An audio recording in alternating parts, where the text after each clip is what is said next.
ሰላም አዲስ አበባ ኢትዮጵያ በመላው ዓለም የምትገኙ ውድ የአርሰናል ቤተሰቦች እንደምን አላችሁ?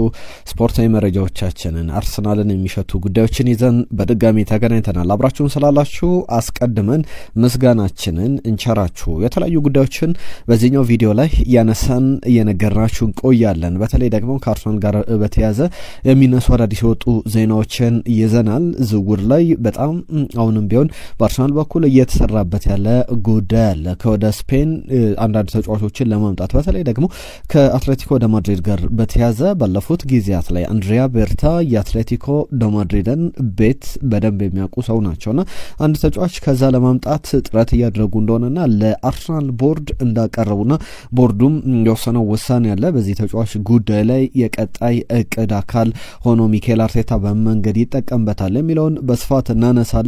ስለ አንዳንድ ምስክሮችም ስለሱ ስለተሰጡ ሐሳቦችም እየነገርናችሁ የምንቆይ ነው የሚሆነው። ከዛ ውጪ ሌሎች ሐሳቦችንም እናካፍላችኋለን። ከአርሰናል የዝውውር ጉዳዮች ወጣ ብለን ደግሞ አርሰናል በአዲስ ቦርድ በአዲስ መንገድ እየተዋቀረ ይገኛል። ያ ማለት ደግሞ ምን ይዞ ይመጣል? በኤምሬትስ ስቴዲየም በአርሰናል የቲቪ ሽያጭ፣ ሌሎችም ጉዳዮች ላይ ክለቡን በማስተዋወቅ ጉዳዮች ላይ እየተሰሙ ያሉ ዜናዎች አሉ።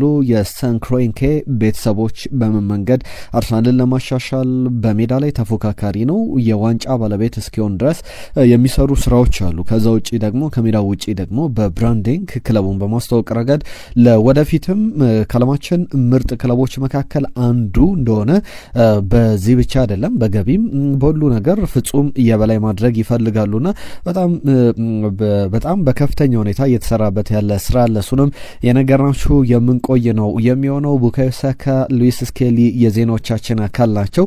በተለይ ከሉዊስ ስኬሊና ከቡካዮ ሳካ ጋር በተያያዘ የሚነሱ ጉዳዮች አሉ። ከነገ ጨዋታ ጋር በተያያዘም አንዳንድ ሀሳቦችን እናነሳለን። ኒውካስል ዩናይትድ አርሰናል በሴንት ጄምስ ፓርክ ብዙ ሀሳቦች የሚነሱበት ጨዋታ ነው። የጉዳት ዜናዎችንም ይዘናል። አስቀድመን ግን ከዜናዎቻችን የምንጀምረው ከዜናዎቻችን ጋር በተያያዘ ደግሞ አርሰናል አንድሪያ ቤርታን ከአትሌቲኮ ደ ማድሪድ ጋር የሚያገናኘውን ጉዳይ አስቀድሜ ጀምራለሁ። የቤርታ ሊስት ውስጥ በቀዳሚነት ከተቀመጡ ስሞች መካከል በቀጣይ ክረምት ወደ አርሰናል ሊመጡ ይችላሉ ተብሎ ከሚጠበቁ ስሞች መካከል አርጀንቲናዊው ዩሊያን አልቫሬዝ በትልቅ ደረጃ ስሙ እየተጠቀሰ ይገኛል። ከሱ ጋር በተያያዘ ሌሎች ሀሳቦችም ባለፉት ቀናት ሲነሱ ነበር በአንዳንድ ብዙሃን መገናኛዎች። ከስፔንም አርሰናልን በተመለከተ ብዙ ዘገባዎችን ይዘው ከሚወጡ ብዙሃን መገናኛዎች ያንን ስንሰማ ሰነባብተናል። ነገር ግን አሁን አንድሪያ ቤርታን በተመለከተ ከአርሰናል አዳዲስ የቦርድ ሰዎች ጋር እንደተነጋገሩ መረጃዎች ወጥቷል። የአርጀንቲናዊ ተጫዋች ወደ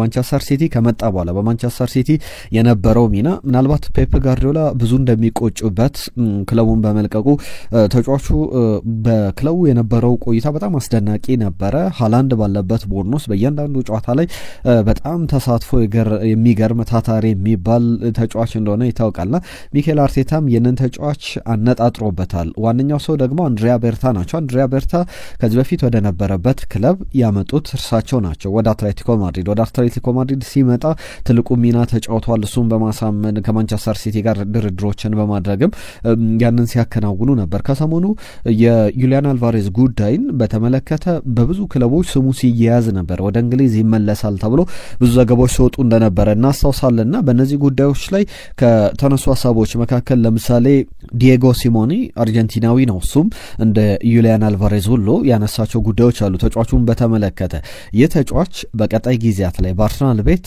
የበለጠ እንዲፈለግ ያደረገውም አንዳንድ ኳሊቲዎችንም አንስቶ ሀሳቡን ሲሰጥ ነበረ። ከዚህ ጋር በተያያዘ በጣም ውዱ ተጫዋቻችን በጣም ምርጡ ተጫዋቻችን በብዙ መንገድ ልንንከባከበው የሚገባ ተጫዋች ነውና ያንን ማድረግ አለብን በሚል ምስክርነቱን ከዛ በተጨማሪም የተጫዋቹን አስፈላጊነት ትልቅ ተጫዋችነት ሲጠቅስ ነበር። እኔ በግሌ የሪያል ማድሪድ ተጫዋቾች አይነት ኳሊቲ ያለው የትኛውም አይነት የታክቲካል አቀራረብ መጫወት የሚችል ማጥቃትንም መከላከልም ማቀናጀት የሚችል በጣም ታታሪ ክፍተቶችን ማነፍነፍ የሚችል አይነት ድንቅ ተጫዋችን ለማስፈረም አርሰናል ጥረት እያደረገ ይገኛል። ዋጋው ግን የሚቀመስ አይደለም ሲባል ነበር። ነገር ግን የአርሰናል ቦርድ እስከ 80 ሚሊዮን ፓውንድ ለዩሊያን አልቫሬዝ ለማውጣት ፍላጎት አለው ተብሏል። ገና በዚህ እድሜው የፕሪሚየር ሊግን ዋንጫ ደጋግሞ ያሸነፈ፣ የቻምፒየንስ ሊግን ዋንጫ ያሸነፈ፣ የዓለም ዋንጫን ያሸነፈ፣ የኮፓ አሜሪካንም ያሸነፈ፣ ሁሉንም ዋንጫ እየቀረሸ የማይባል ገና በዚህ እድሜው በጣም ስኬታማ የሚባል ተጫዋች ነውና አርሰናል የተጫዋች ላይ ትልቅ ገንዘቦችን ለማውጣት እንቅስቃሴ ላይ ይገኛል የሚሉ ዝርዝር ጉዳዮችን እየሰማን እንገኛለን። ለዩሊያን አልቫሬዝ የሚወጣው ገንዘብ እንግዲህ የሚባክን እንዳልሆነ አርሰናልም በቅርብ ጊዜያት ላይ በሚኬል አርቴታ ስር የሚደረጉ ምልመላዎች በሙሉ ስኬታቸውን በደንብ እየተመለከትን እንገኛለን። ኤዜ አጀማመሩ አስደናቂ ነው። ማርቲን ዙቢሜንዲን እንደተመለከታችሁት ነው። በጣም አስደናቂ ተጫዋችነቱን በፕሪሚየር ሊጉ ላይ እያሳየ ይገኛልና ለሁሉም ከአርሰናል ጋር በተያዘ እነዚህ በስፋት በዝውውር ጉዳዮች ላይ ሌሎችም ከአትሌቲኮ ወደ ማድሪድ ብቻ አይደለም አትሌቲክ ቢልባኦ ቤት ውስጥም እየተንኳኳ ይገኛልና እነሱንም በቀጣይ ቪዲዮቻችን በስፋት የምንመለከተው ነው የሚሆነው። ከዛ ውጪ ቅድም መግቢያ ላይ ከነሷቸው ጉዳዮች መካከል የአርሰናል የቦርድ ጉዳይ በትልቅ ደረጃ እየተነሳ ይገኛል። ከዛ አስቀድሜ ግን አንድ ተጫዋች አለ በሜጀር ሊግ ሶከር እየተጫወተ ይገኛልና የአርሰናልን ተፈላጊነት በደንብ የሚያሳይ ሀሳብ ሰጥቷል።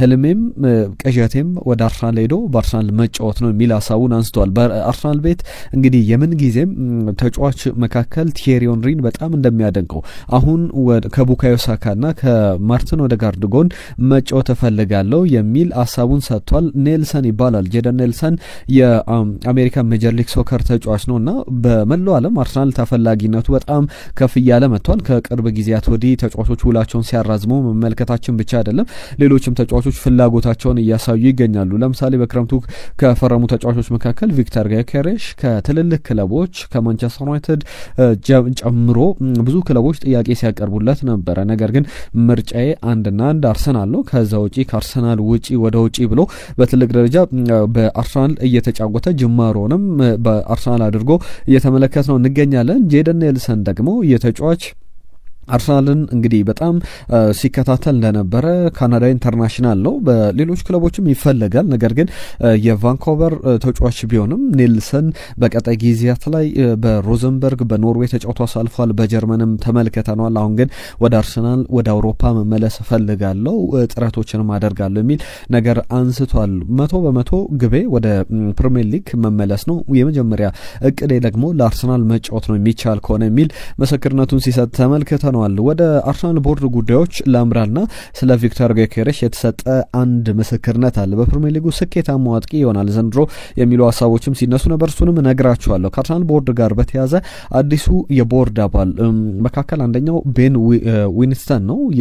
በጣም ታዋቂ የሆሊውድ ሰው ነው። በፊልም ኢንዱስትሪው ላይ በዚህ በቴሌቪዥን ፕሮዳክሽኖች ላይ በጣም የሚታወቅ ስመጥር ሰው ነውና ወደ አርሰናል ቦርድ ከመጡ ሰዎች መካከል አንዱ ነው። የአርሰናል ቦርድ በጣም ንቅናቄ ላይ ይገኛል። በተለይ ምክትል ስራ አስፈጻሚው ወይም ደግሞ ምክትል ሊቀመንበሩ ቲም ሉዊስ ከለቀቁ በኋላ 18 ዓመታትን በክለቡ ቆይተዋል።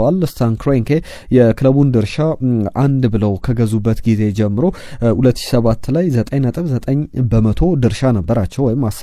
ስታን ክሮንኬ የክሮንኬ ቤተሰብ ከዛ በኋላ ድርሻውን በደንብ ከፍ እያደረገ የአርሰናል ማጆሪቲ ሼር ሆልደር ሆኖ 2001 ላይ ከመጣ በኋላ ከዛ በተጨማሪ 2018 ላይ 100% የአርሰናልን ድርሻ ከገዛ በኋላ የክሮንኬ ቤተሰቦችን በማገዝ በተለያዩ ኃላፊነቶች ሲሰሩ ነበረ ቲም ሉዊስ እንደሚታወቀውና እሳቸው ከለቀቁ በኋላ በቦርዱ በኩል አዳዲስ ንቅናቄዎች በጣም ትልልቅ ሰዎች እየመጡ ይገኛሉ። በእርግጥ በቅርብ ጊዜያት ላይ ከራውል ሳኔሊ ጀምሮ 2022 ላይ የሄድ ኦፍ ፉትቦል ነበሩ። ቪናይ አሁን በቶትናም ይገኛሉ። ኤዱ ጋስፐር ወደ ኖቲንጋም ፎረስት አምርቷል። ጄሰን አይቶ በአርሰናል የኤዱ ጋስፐር ምክትል ሆኖ ሲሰሩ እናውቃቸዋለን። ሌሎችም ትልልቅ ስሞች ነበሩ። አሁን ግን በሌሎች በጣም ዓለም ላይ በጣም ታዋቂ በተለያዩ ኢንዱስትሪዎች ላይ ስመገናና የሆኑ ሰዎችን ወደ አርሰናል ቦርድ እየመጣ ይገኛል። የስታን ክሮንኬ ክለብ አለ። KSE የተባለ አንድ ተቋም አላቸው። ክሮንኬ ስፖርት ኤንድ ኢንተርቴንመንት የተባለ ተቋም አርሰናልን በድርሻ መጀመሪያ ከያዘበት ጀምሮ ሙሉ ለሙሉ እስኪቆጣጠር ድረስ እንዲሁም ደግሞ በኤንኤፍኤል እና በዚህ በኤንቢ በኤንቢኤ ላይ በቅርጫት ኳስ ከዛ በተጨማሪም በአይስ ሆኪ ላይ ክለቦች አሉትና በጣም ትልቅ ተቋም እንደሆነ የ15.64 ቢሊየን ፓውንድ የሚያወጣ ትልቅ ድርጅት እንደሆነ ይታወቃልና የድርጅት አሁን አዳዲስ ሰዎችን ቀጥሮ በትልቅ ደረጃ ስራዎችን እየሰራ ይገኛል። ከነዚህ መካከል ግን አንድ ሁለቱን ልጥቀስላችሁ። የኤምሬት ስቴዲየምን ለማስፋፋት እቅድ አለው አዲሱ የአርሰናል ቦርድ። ከዛ በተጨማሪ ትልልቅ ገንዘቦችን በማውጣት ተጫዋቾች ላይ ዝውውሮችን በማድረግ በነ ሪያል ማድሪድ እንዲሁም ባርሰሎና ደረጃ የሚጠቀስ ቡድን በቻምፒየንስ ሊግ አሸናፊ ቡድን መገንባት ይፈልጋሉ ተብሏል። ሱፐርስታሮችን ማምጣት አሁንም ከዚህ የበለጠ ስሞችን በአርሰናል ቤት ተመለከታላችሁ ተብሏል። ሌላኛው ደግሞ ትልልቅ የቲቪ ሾዎች ይጀምራሉ ተብሏል። ለዚህ ደግሞ ትልቁን አስተዋጽኦ የሚወስደው ቅድም ያነሳውላችሁ የቤን ዊንስተን ነው። ቤን ዊንስተን የሆሊውድ ሰው ነው። ትልልቅ ፊልሞችን ፕሮዲውስ በማድረግ ይታወቃልና በቀጣይ በኔትፍሊክስና በአፕል ቲቪ ላይ የአርሰናልን ነገሮች የሚያስተዋውቁ የቴሌቪዥን ሾዎች በጣም ብራንድ ያላቸው ትልልቅ ዝነኞችን ያካተተ የቴሌቪዥን ሾው እንደሚጀመር እየተነገረ ይገኛል። የክረሙን ብራንዲንግም በደንብ ከፍ ያደርጋል ተብሎ ይጠበቃል። እነዚህ የሚጠበቁ ጉዳዮች ናቸው። ሌላኛው የቴሪ ሼሪንግሃም ጉዳይ ነው። ቴሪ ሼሪንግሃም በፕሪሚየር ሊግ ተጫውቶ ያለፈ ትልልቅ አጥቂዎች መካከል ስሙ የሚጠቀስ ነው። ስለ ቪክተር ጌኬሬሽ አንድ ነገር ተናግሯል። በጣም ጥሩ አጥቂ ነው። አጀማመሩ አስደናቂ ነው። በአርሰናል ቤት በጣም ስኬታማ ሆኖ ዘንድሮ እንመለከተዋለን። ከሌሎች አጥቂዎች በበለጠ የፕሪሚየር ሊጉን ጎብ አስቆጣሪ ሆኖ ያጠናቅቃል የሚል ሀሳቡን ሰጥቷል። እነዚህ የሚነሱ ጉዳዮች ናቸው። ከጨዋታዎች ጋር በተያያዘ ወዳሉ ጉዳዮች ላንሳ። ከአርሰናል ጋር በተያያዘ በተለይ ደግሞ ከጨዋታዎች ጋር አስቀድሞ አንድ ሁለት የሚጠበቁ ጉዳዮችን ላካትላችሁ። ነገ ምሽት 12:30 ላይ እሁድ ምሽት የሚደረገው የአርሰናልና የኒውካስል ዩናይትድ የሴንት ጄምስ ፓርክ ጨዋታ ብዙ ትኩረትን የሚስቡ ነገሮች አሉት። እሱን በስፋት እናነሳለን። ከዛ ውጪ ግን ከአርሰናል ጋር በተያያዘ ትናንትና ሉዊስ ስኬሊ 19ኛ ዓመቱን ልደቱን አክብሯልና ምናልባት በኒውካስል ጨዋታ ላይ ግብ አስቆጥሮ እንመለከተው እንችላለን። ከዚህ በፊት ማንቸስተር ሲቲ ላይ ግብ አስቆጥሮ ደስታውን ሲገልጽ ተመልክተናል። ለእንግሊዝ ብሔራዊ ቡድን በመጀመሪያው ጨዋታ ግብ አስቆጥሮ የጨዋታውም ኮከብ ሲባል ለአርሰናልም 43 ጨዋታዎችን ሲያደርግ በጣም በአስደናቂ ብቃት እነ ሪያል ማድሪድ አይናቸውን የጣሉበት ሉዊስ ስኬሊ በአርሰናል አዲስ ውል በቅርቡ በፈረሙ ይታወቃልና 19ኛ ዓመቱን ትናንትና አክብሯል።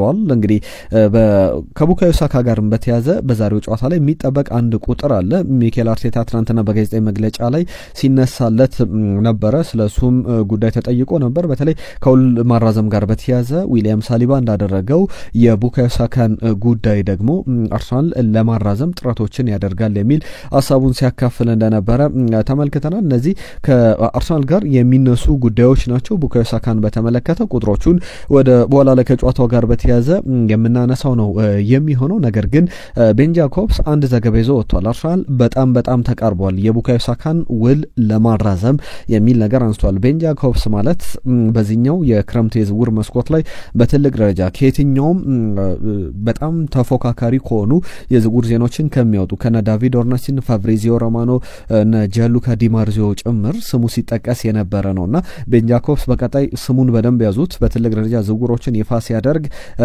ልትመለከቱት ትችላላችሁ። በጣም ታማኝ የሚባል ምንጭ ነበረ። በክረምቱ ከአብዛኞቹ ብዙሃን መገናኛዎች ቀድሞ ዘገባዎችን ሲያወጣ የተመለከትነው ነውና እሱም አሁን ይዞት በወጣው ዘገባ መሰረት አርሰናል የቡካዮ ሳካን ውል ለማጠናቀቅ በጣም ተቃርሟል፣ የሚቀሩ ጥቂት ስራዎች ናቸው በሚል ዘገባዎችን ይዞ ወጥቶ ተመልክተናል።